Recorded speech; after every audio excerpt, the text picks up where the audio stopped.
Hello everybody, it's Mr. Manzai here and welcome back to another video. My apologies that I have been gone for a few days, I have been ill, and now I am back with you with another video review, and this review is going to be of Warframe The Sacrifice. So with all further ado, let's sit back, relax and enjoy the review, and let's see what I've got to say about it.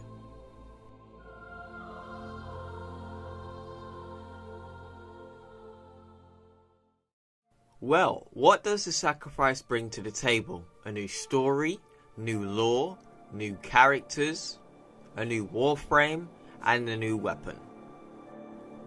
Let's talk about the story first. I would definitely say this is a very good story when it comes down to the presentation, the voice acting, and the world building. This is definitely one of the best ones out of the three main quests that we've had so far. When it comes out of the three quests, I would say number one is Second Dream, then The Sacrifice, then The War Within. The reason I say this is because I think the story here is very good when it comes down to the character development and how it tries to add new lore into warframes and such. It really goes in depth when it comes down to that in particular as well. There is a lot of world building and lore when it comes down to warframes, and I think it is such a very good way and how it's all tied into the story. No spoilers of course, but I would definitely say it gives more explanation than the Second Dream did in my opinion, and it really makes you think, wow, I wasn't expecting to hear that about the warframes, but it also brings a lot more to the universe of Warframe. And now let's get on to the voice acting. With this quest in particular, I do think this has the best voice acting when it comes out of the three main quests for Warframe. Yes, I had my gripes with Second Dream and The War Within, but this time round I think it is definitely given justice in this quest line. The reason I say this is because when you go and play this quest for the first time, you can definitely hear the improvement, that there's actual soul in the voice delivery with your operator in particular. Other characters though, they're all fine, I might say. Even the main villain, his voice acting is very good, but I'm talking about with your character, it feels very alive here. And now let's get on to characters. First of all, I want to talk about Umbra Excalibur. This character is a very integral part of the story, so I will not spoil a thing. But I got to say, this guy is a fucking badass.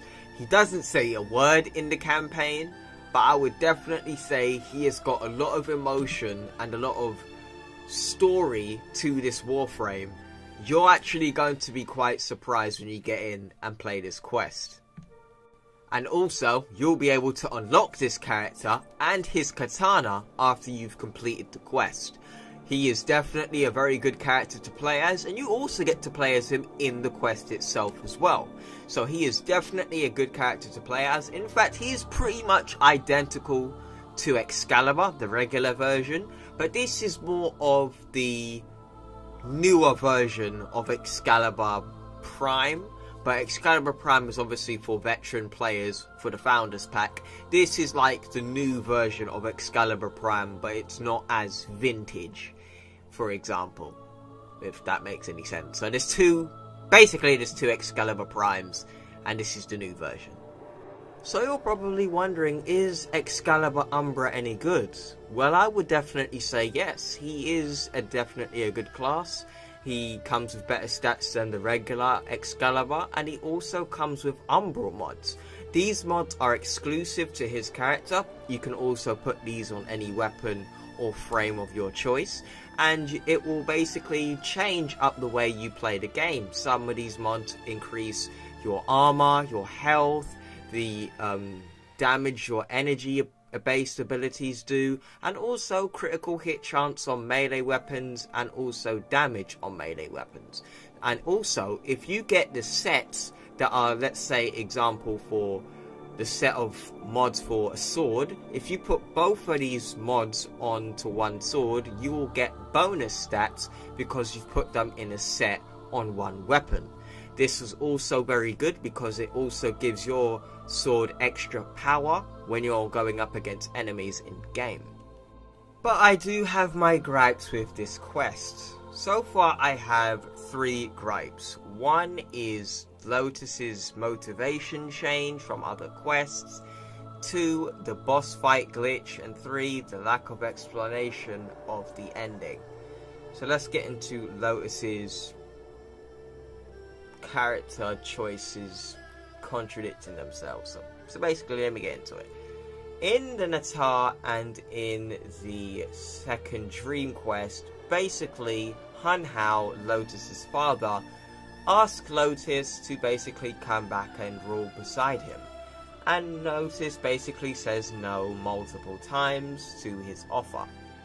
In the Sacrifice Quest, Ballas, her boyfriend from the past, basically comes out of nowhere and he sets her free from these plugs. And he basically says, come away with me. I'm paraphrasing here. And she basically just runs away with him and leaves your operator like, what the fuck just happened? Did I just get dumped or something? But so far, I would definitely say the quest is good.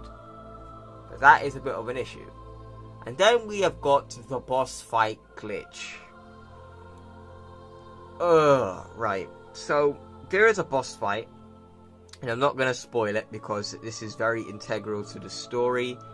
But there is a boss fight and there is a glitch for it. When you're in the boss fight in the reservoir, there is a glitch where you can basically go in a part of the room and you could just shoot the boss without the boss even damaging you or attacking you at all. The boss's AI will basically get confused and it will run back and forth in a rotation and he will just basically take it and you can just sit back and relax and shoot the boss. If you don't do the glitch, then the boss fight is very difficult, I may say. And that's something that I think needs to be addressed, because if there is literally no reason for you not to do the glitch, then you have a problem, because I think it takes away any sort of challenge and tension when it comes down to the boss fight, because you are basically at an advantage, at a disadvantage in the story point, and unfortunately you're basically glitching the game to win the mission. So I think it needs to be addressed, and I do think Digital Extremes have an issue when it comes down to glitches in their stories, or in the game in general, I must say. But when it happens, it's very noticeable and it breaks the immersion for me, so the score has to go down when it comes down to those bugs. And now we've got the ending. So my problem with the ending isn't how it ends. It's more on the lines of it's sequel bait, and it doesn't necessarily explain what happened between the beginning of the quest and the ending. What happened between the beginning and the ending for this to basically happen. And we don't really get an explanation, but we'll probably get an explanation in the new War quest, which I will also do a review on. But it is what it is. I think, yeah, you could have explained it, and I think you sequel baited a little too hard in my opinion. But it doesn't necessarily take away anything from the quest. The quest is very good. There is lots of story building here, and there is also a good batch of voice acting, character development, a good villain, I must say, and overall a new frame, which is also good. So far, I would definitely say my final verdict is an 8 out of 10. It would be a 7, but I think due to the ending, I think there is probably some lore in there, but I would give it an 8. But I know I've given all the quests an 8, haven't I? But they're all pretty good, I might say, but they all have their issues. I do think this is the second best quest out of the 3 main story quests so far. I think the second dream is the best one. then it's the sacrifice, then it's the war within. But I do think there is room for improvement. With this quest in particular, I do think it improves so much from the second dream and the war within. And I think that's why it edges it over the war within, in my opinion.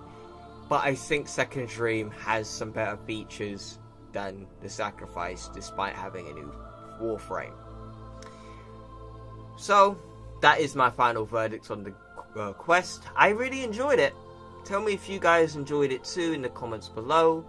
And also, thank you for holding out for this review. I know I've been away for a week, and I've been sick. And also, I've just been playing Warframe as I've been sick, and also getting reacquainted with college. This is going to be my last year. And then obviously next year I'll be going full time on YouTube and having a job, obviously. But, I've just had lots of stuff to do. I haven't really had the energy to upload, so forgive me there. So if you guys enjoyed this video, make sure you drop a like. If you are new to the channel, subscribe, and also hit the notification bell to stay updated on all my latest videos. My name is Mr. Manzaya, and I'll see you in the next video. Peace.